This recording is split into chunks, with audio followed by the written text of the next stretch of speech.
পান, শুধু পান পাতা কোনো ক্ষতি নাই, বাট সুপারি একটা ক্যান্সার।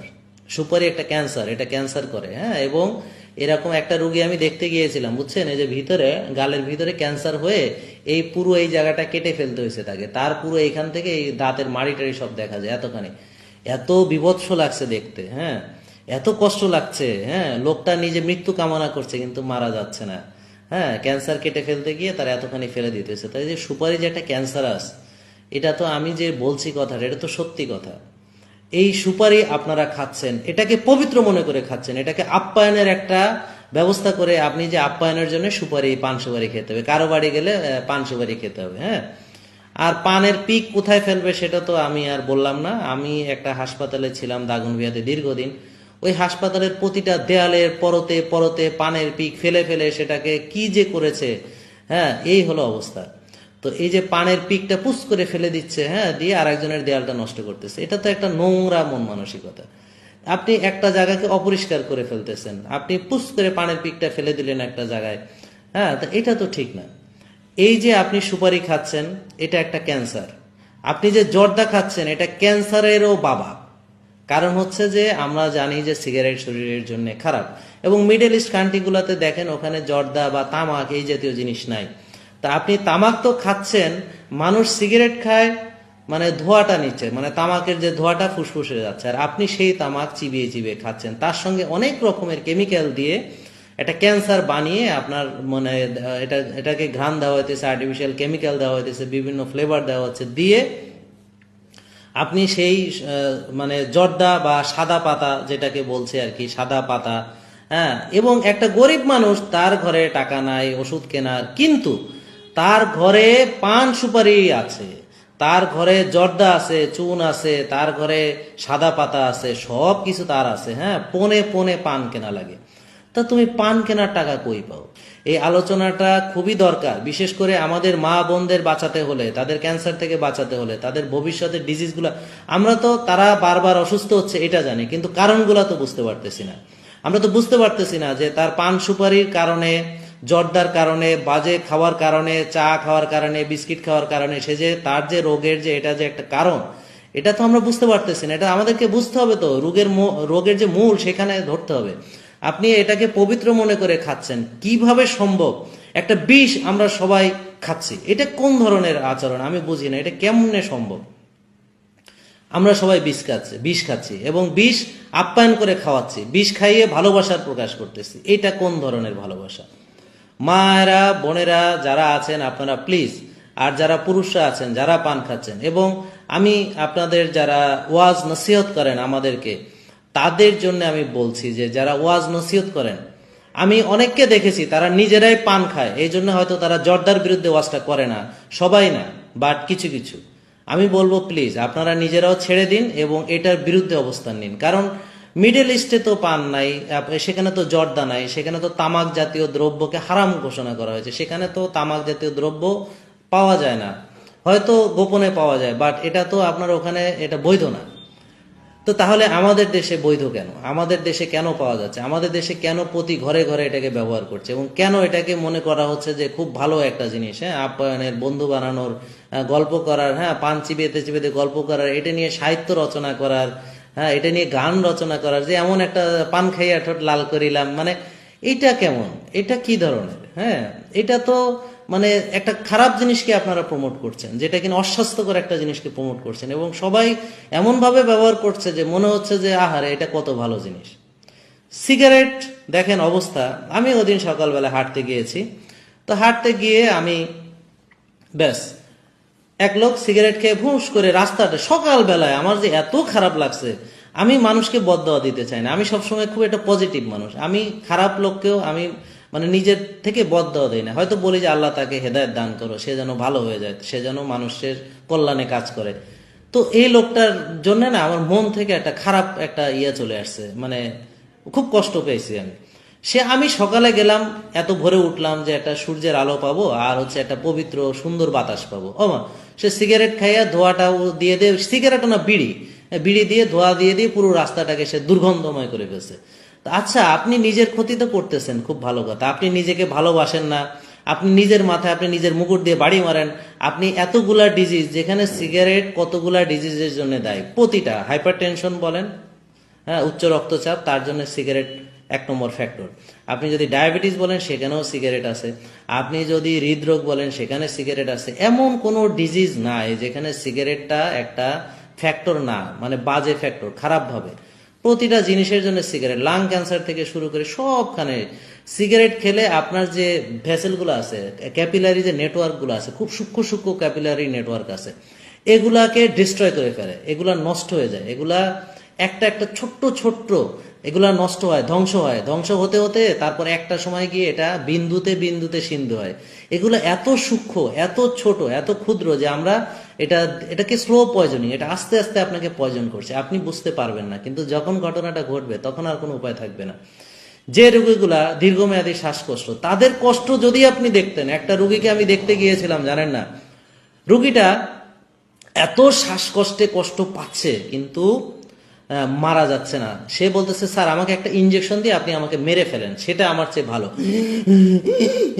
এমন ভাবে শ্বাসকষ্ট হচ্ছে, এবং আত্মীয় স্বজন, তার ছেলেরা, তার মেয়েরা, তার অন্যরা সবাই বিদেশ থেকে, দেশ থেকে সবাই ছুটি নিয়ে আসছে, হ্যাঁ, কারণ এমন অবস্থা, মনে করছে মারা যাবে। ও মা, সবার ছুটি শেষ হয়েছে, ওই লোক মরে নাই, বেঁচে আছে, তখনও মরে নাই। তো এরপরে আবার চলে গেছে, এভাবে কয়বার ছুটি নিয়ে আসতে পারে মানুষ? তো এখন তারা ভাবছিল মরে যাবে, মরে না, মানে এরা মরেও না, এমন ভাবে বেঁচে থাকে যে বাঁচাটা যে এত কষ্টের, এত মিজারেবল। দেখেন একটা লাং ক্যান্সার রোগীর কষ্টটা কি। আপনারা দেখেন যে একটা শ্বাসকষ্টের রোগী দীর্ঘমেয়াদী, ওর আগে সিগারেট খাইতে টাকা ছিল, এখন আর ইনহেলার কেনার টাকা নাই, এখন আর ওষুধ কেনার টাকা নাই, এখন ভিক্ষা করে, ভিক্ষার ঝুলি নিয়ে করে, তাও টাকা নাই এখন। কারণ কি, তখন যে সিগারেট খাইছে তখন তো প্রচুর টাকা। হ্যাঁ, একটা লোক যদি মনে করেন 20 টাকাও ডেলি খরচ করে, যদি 40 টাকা ডেলি খরচ করে, হ্যাঁ, চা সিগারেট এইসবে যদি 40 টাকা করে, পান সুপারি দিয়ে, আপনারা যারা বাংলাদেশকে গরিব বলছেন, তা আপনার ঘরে ঘরে এত যে অপচয় হইতেছে, আপনি যে চিনি খাইতেছেন, আপনি যে চা খাইতেছেন, আপনি দুধ খাইতেছেন, দুধ চিনি দিয়ে চা খাইতেছেন, সিগারেট খাইতেছেন, পান সুপারি খাইতেছেন, এত অপচয় কিভাবে করতেছেন, এবং আপনার কাছে বলতেছেন ওষুধ কেনার টাকা নাই, চিকিৎসার খরচ নেই। বাহ, কি ভালো, নিজে অসুস্থ হওয়ার জন্য সব খরচ আপনার কাছে আছে। বাহ, আপনার সিগারেট খাইতে টাকা আছে, আপনার পান সুপারি খাইতে টাকা আছে, আপনার চা চিনি দিয়ে খাইতে টাকা আছে। বা শুধু টাকা নাই হলো কি ওষুধের, টাকা নাই হলো সুস্থ থাকার। তো ভালো, তো টাকা নাই, তো আপনি অসুস্থ হন কেন? আপনি এগুলা খাইেন না। হ্যাঁ, আমি তো বলছি আপনি রোজা রাখেন, রোজা রাখলে ভালো থাকবেন। প্রতিটা ঘরে ঘরে থাকা উচিত এই ভিডিওটা, কারণ প্রতিটা মা বোনের জানা উচিত যে তারা নিজেদেরকে কতটা ক্ষতিগ্রস্ত করতেছে। এই যে সিগারেট আপনি খাচ্ছেন, আপনি পরিবেশ দূষণের জন্য আপনি দায়ী। তাহলে যারা পরিবেশবাদী যারা আছেন, তারা কেন সিগারেটের বিরুদ্ধে সোচ্চার হন না? কি করে একটা লোক রাস্তায় দাঁড়িয়ে সিগারেট খায়? কি করে একটা লোক সিগারেট ধরাতে সাহস পায় ওপেন স্পেসে, যেখানে সরকার আইন করেছে, কিন্তু আইনের তো প্রয়োগ নাই? আপনারা যদি নিজেরা সচেতন হন, তাহলে আপনাদের কাছেই এটা মনে করেন যে তারা দায়বদ্ধ। আমি রাস্তায় যদি কেউ সিগারেট খায়, আমার নাকে আসে, সেটা তো আপনি আমাকে ক্ষতি করতেছেন। Second hand smoking. তাহলে ফার্স্ট হ্যান্ড স্মোকিং হচ্ছে যে সিগারেটটা খাচ্ছে, first hand smoking. Second hand smoking হচ্ছে আপনি খাচ্ছেন, আমার নাকে ধোঁয়াটা আসছে, সেটা আমার ফুসফুসে যাচ্ছে। আর থার্ড হ্যান্ড স্মোকিং আছে, যেমন ধরেন অনেক সময় আমরা কি করি যে একটা টয়লেটে ঢুকলাম, পাবলিক টয়লেট, মা, টয়লেটের ভিতর এত বোটকা গন্ধ, এমনি তো বাজে গন্ধ আছে, তার সাথে সিগারেট খাইছে এর আগের পাবলিক বা তার আগের পাবলিক, সেই গন্ধটা রয়ে গেছে। তা এখানে ধোয়া নাই কিন্তু গন্ধ আছে, সেটা হচ্ছে থার্ড হ্যান্ড স্মোকিং। স্টিল সেটাও ক্ষতিকর। সরি, একটা বাচ্চা, আপনি তার বাবা, বাচ্চার বাবা, আপনি বাইরে থেকে সিগারেট খেয়ে ঘরে গিয়ে বাচ্চাকে কোলে নিয়েছেন, এটা থার্ড হ্যান্ড স্মোকিং। ওই বাচ্চার জন্য এটা মারাত্মক ক্ষতি। আপনি বাচ্চাকে কোলে নিবেন না। আপনি যদি এমন বাবা হন যে বাইরে থেকে সিগারেট খেয়ে ঘরে যান, এবং ওই জামা কাপড় পরা যেগুলোর গা দিয়ে ভটকা ভটকা বিচ্ছিরি গন্ধ আসতেছে, ওই জামা কাপড় দিয়ে সিগারেটের গন্ধ, যেটা আপনি টের পাচ্ছেন না কিন্তু আপনার আশেপাশের লোক টের পাচ্ছে, বমি আসতেছে তাদের। একটা লোক সিগারেট খেয়ে অমনি যখন কারো ডাক্তারের চেম্বারে ঢুকে, পুরো রুমটা দুর্গন্ধে ভরে যায়, সে টের পায় না কিন্তু তার আশেপাশের লোক টের পায়। এই ধরনের অভদ্রতা করবেন না আপনারা।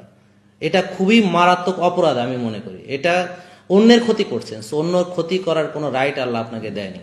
আপনি নিজের সর্বনাশ করেন।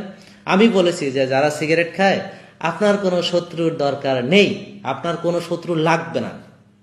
কারণ হচ্ছে আপনি নিজের ক্ষতি করার জন্য আপনি নিজেই যথেষ্ট, আপনার শত্রুর দরকার নেই। হ্যাঁ, হোয়ার ইজ শত্রুস, আপনার কোনো লাগবে না, কারণ আপনি নিজেই নিজের শত্রু।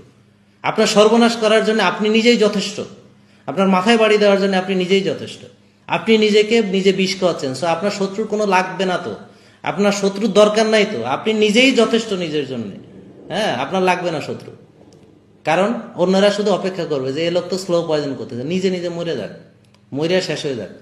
হ্যাঁ, এই হলো অবস্থা। তো কিভাবে কাকে কি বলবো, আসলেই তাই, কাকে কি বলবো। হ্যাঁ, তো সিগারেট আপনার সর্বনাশ করছে, অনেকগুলো রোগের জন্য দায়ী। তো একটা লোক সে চিকিৎসার জন্য সে মাদ্রাজ যায়, চিকিৎসার জন্য সে ব্যাংকক যায়, চিকিৎসার জন্য সে এই মাউন্ট এলিজাবেথে যায়, সিঙ্গাপুরে যায়, আমেরিকাতে যায়। হ্যাঁ, মাশাল্লাহ, সে কি করতেছে, সে সিগারেট খায়। তো ভালো, তা তুমি এত স্বাস্থ্য সচেতন, নিজের চিকিৎসার জন্য এত এত জায়গায় যাচ্ছ, হ্যাঁ, তা তুমি সিগারেটটা ছাড়তেছো না কিছুর জন্য? ওইটার জন্য তো তোমার রোগ আরো খারাপ হচ্ছে। তো এই সোজা বুদ্ধি তোমার ঘিলুর মধ্যে আল্লাহ দেয়নি কেন? আর যদি এত ঘিলু কম থাকে তাহলে এত টাকা কিভাবে ইনকাম করছো? ঘিলু তো নিশ্চয়ই আছে মাথার মধ্যে, ঘিলু তো আছে। তো এই ঘিলু থাকা অবস্থায় এই ঘিলুকে নিজের ভালোর জন্য কেন কাজে লাগাচ্ছি না? ভাই, মনে আজকে অনেক দুঃখ, বিশ্বাস করেন, এগুলা আর সহ্য করতে পারতেছি না, অনেক খারাপ লাগতেছে, খুব কষ্ট লাগতেছে। আমরা দাওয়াতের নামে, আমরা ভালোবাসার নামে, তো বন্ধুরা যে একজন আমাকে দিন বলে, স্যার আমি সোশ্যাল স্মোকার। তাই বললাম, ভাই সোশ্যাল স্মোকারটা কি জিনিস? কেন না, বন্ধু বান্ধবদের সাথে গেলে একটু সিগারেট খেয়ে, বাহ কি সুন্দর নাম দিছে, সোশ্যাল স্মোকার। আমি কই এটা তো আনসোশ্যাল স্মোকার, এটা তো আনসোশ্যাল কাজ। তুমি যে বন্ধু বান্ধবের সাথে আসো, তা বন্ধু বান্ধবদের সাথে যাইয়া তোমার বিড়ি খাইতে হবে কেন?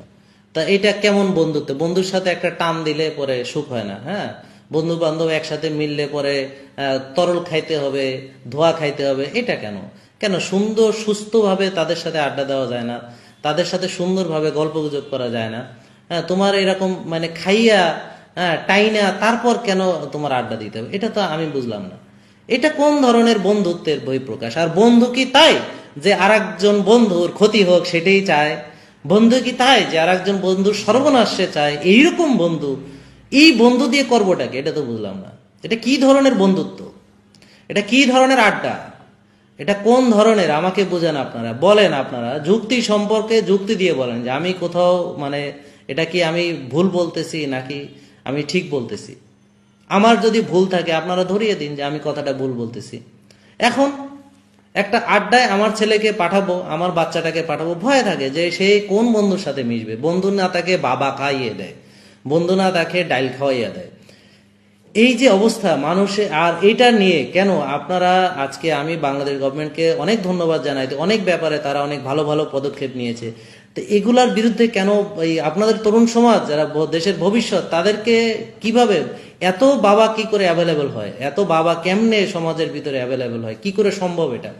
হ্যাঁ, তাহলে আমরা যারা এই বিষয়ে কাজ করছি, তো মাদকের বিরুদ্ধে তো আমাদের সোচ্চার হতে হবে। আপনারা যদি মাদকের বিরুদ্ধে সোচ্চার না হন, আমরা যদি, সিগারেট হচ্ছে যে কোনো মাদকের প্রাইমারি সোর্স, প্রাইমারি এটা এটা হচ্ছে মানে যে সিগারেট খাইলো এরপরে গাঞ্জা খাবে, তারপরে সে তরল খাবে, তারপরে সে গরল খাবে। এটা হচ্ছে যে এটা হলো একটা এন্ট্রি পয়েন্ট। এটা দিয়েই সব মাদকের শুরু, সিগারেট দিয়ে। হ্যাঁ, তাহলে এই যে বাচ্চাদেরকে যে আমরা সিগারেট আমরা দিচ্ছি বা মানে এগুলার বিষয়ে কেয়ার করছি না, এগুলার বিষয়ে আমার মনে হয় সচেতন হতে হবে। যারা আমরা সিগারেট খাচ্ছি, আমরা যারা দ্রুত ছেড়ে দিব, আমাদের বাচ্চাদের দিকে নজর দিব, সরকার দায়িত্ব নিবে এগুলার বিষয়টা দেখার, অ্যাভেলেবেল যাতে না হয় মার্কেট। এই তরুণ সমাজকে আমাদের বাঁচাতে হবে, এরাই জাতির ভবিষ্যৎ, নাহলে কিন্তু সর্বনাশ হয়ে যাবে। এই বিষয়গুলা আমার মনে হয় সবাই এই বিষয়ে সচেতন থাকবেন। পান সুপারির বিষয়টা সচেতন থাকবেন, এই যে দুধ চিনি দিয়ে চায়ের বিষয়ে সচেতন থাকবেন। এখন থেকে আমরা এই বিষয়গুলো সচেতন হই, বিশেষ করে দাওয়াতের ব্যাপারটা, বিশেষ করে পান সুপারি খাওয়ার ব্যাপারটা, এগুলো আমরা সচেতন হতে হবে। সিগারেট থেকে, ধূমপান থেকে আমাদের দূরে থাকতে হবে, মাদক থেকে আমাদের বাচ্চাদেরকে বাঁচাতে হবে, নিজেদেরকেও বাঁচতে হবে। এটা কোনো অবস্থাতেই গ্রহণযোগ্য এবং ভালো কোনো কিছু নয়। তো সবাইকে আবারও ধন্যবাদ। সবাই এই ভিডিওটা শেয়ার করবেন এবং অন্যদেরকে সচেতন করবেন, নিজেরা সচেতন থাকবেন। আসসালামু আলাইকুম রহমতুল্লাহ।